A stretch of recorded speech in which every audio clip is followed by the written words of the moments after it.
Bubbling Well Road by Rudyard Kipling. Footnote copyright 1891 by Macmillan Co.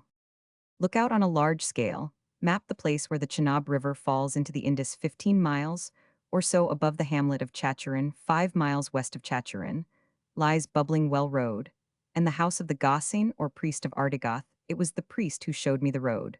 But it is no thanks to him that I am able to tell this story.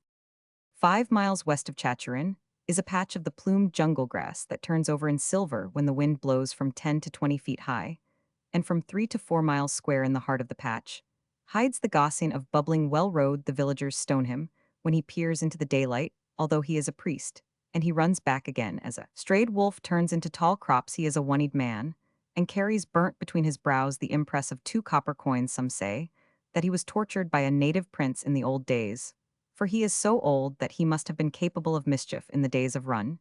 It Singh, his most pressing need at present is a halter, and the care of the British government. These things happened when the jungle grass was tall, and the villagers of Chachurin told me that a sounder of pig had gone into the Ardigoth patch.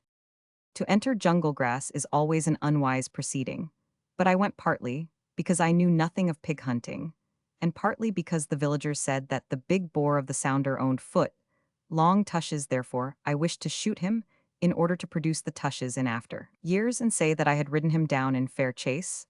I took a gun and went into the hot close patch, believing that it would be an easy thing to unearth one pig in 10 square miles of jungle. Mr. Wardle the terrier went with me, because he believed that I was incapable of existing. For an hour without his advice and countenance, he managed to slip in and out between the grass clumps, but I had to force my way, and in 20 minutes was as completely lost as though I had been in the heart of Central Africa.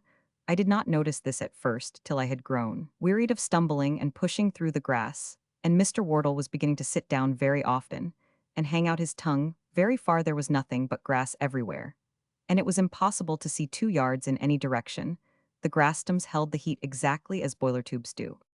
In half an hour, when I was devoutly wishing that I had left the big boar alone, I came to a narrow path, which seemed to be a compromise between a native footpath and a pig run. It was barely 6 inches wide, but I could sidle along it in comfort. The grass was extremely thick here, and where the path was ill-defined, it was necessary to crush into the tussocks, either with both hands before the face, or to back into it, leaving both hands free to manage the rifle. None the less it was a path and valuable, because it might lead to a place. At the end of nearly 50 yards of fairway, just when I was preparing to back into an unusually stiff tussock, I missed Mr. Wardle, who for his girth is an unusually frivolous dog, and never keeps to heel. I called him 3 times, and said aloud, "Where has the little beast gone to?" Then I stepped backwards several paces for almost under my feet. A deep voice repeated, "Where has the little beast gone?" To appreciate an unseen voice thoroughly, you should hear it when you are lost in stifling jungle grass. I called Mr. Wardle again, and the underground echo assisted me. At that I ceased calling and listened very attentively, because I thought I heard a man laughing in a peculiarly offensive manner. The heat made me sweat, but the laughter made me shake. There is no earthly need for laughter in high grass. It is indecent as well as impolite. The chuckling stopped, and I took courage and continued to call, till I thought that I had located the echo somewhere behind and below the tussock into which I was preparing to back. Just before I lost Mr. Wardle, I drove my rifle up to the triggers between the grass stems in a downward and forward direction.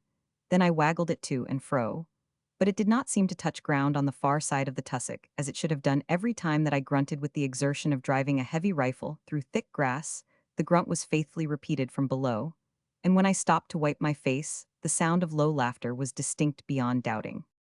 I went into the tussock face first an inch at a time, my mouth open, and my eyes fine, full, and prominent. When I had overcome the resistance of the grass, I found that I was looking straight across a black gap in the ground, that I was actually lying on my chest, leaning over the mouth of a well so deep, I could scarcely see the water in it. There were things in the water, black things, and the water was as black as pitch, with blue scum atop. The laughing sound came from the noise of a little spring spouting halfway down one side of the well. Sometimes, as the black things circled round, the trickle from the spring fell upon their tightly stretched skins, and then the laughter changed into a sputter of mirth. One thing turned over on its back, as I watched, and drifted round and round the circle of the mossy brickwork, with a hand and half an arm held clear of the water in a stiff and horrible flourish, as though it were a very wearied guide paid to exhibit the beauties of the place. I did not spend more than half an hour in creeping round that well, and finding the path on the other side, the remainder of the journey, I accomplished by feeling every foot of ground in front of me, and crawling like a snail through every tussock. I carried Mr. Wardle in my arms, and he licked my nose. He was not frightened in the least, nor was I, but we wished to reach open ground in order to enjoy the view. My knees were loose, and the apple in my throat refused to slide up and down. The path on the far side of the well was a very good one, though boxed in on all sides by grass, and it led me in time to a priest's hut in the center of a little clearing. When that priest saw my very white face coming through the grass, he howled with terror and embraced my boots. But when I reached the bedstead set outside his door, I sat down quickly, and Mr. Wardle mounted guard over me. I was not in a condition to take care of myself. When I awoke, I told the priest to lead me into the open out of the Ardigoth patch, and to walk slowly in front of me. Mr. Wardle hates natives. And the priest was more afraid of Mr. Wardle than of me. Though we were both angry, he walked very slowly down a narrow little path from his hut. That path crossed 3 paths such as the one I had come by in the first instance, and every one of the 3 headed towards the bubbling well. Once, when we stopped to draw breath, I heard the well laughing to itself alone in the thick grass, and only my need for his services prevented my firing both barrels into the priest's back. When we came to the open, the priest crashed back into cover, and I went to the village of Ardigoth for a drink. It was pleasant to be able to see the horizon all round, as well as the ground underfoot. The villagers told me that the patch of grass was full of devils and ghosts, all in the service of the priest, and that men and women and children had entered it, and had never returned. They said the priest used their livers for purposes of witchcraft. When I asked why they had not told me of this at the outset, they said that they were afraid they would lose their reward for bringing news of the pig. Before I left, I did my best to set the patch alight, but the grass was too green. Some fine summer day, however, if the wind is favorable, a file of old newspapers and a box of matches will make clear the mystery of Bubbling Well Road.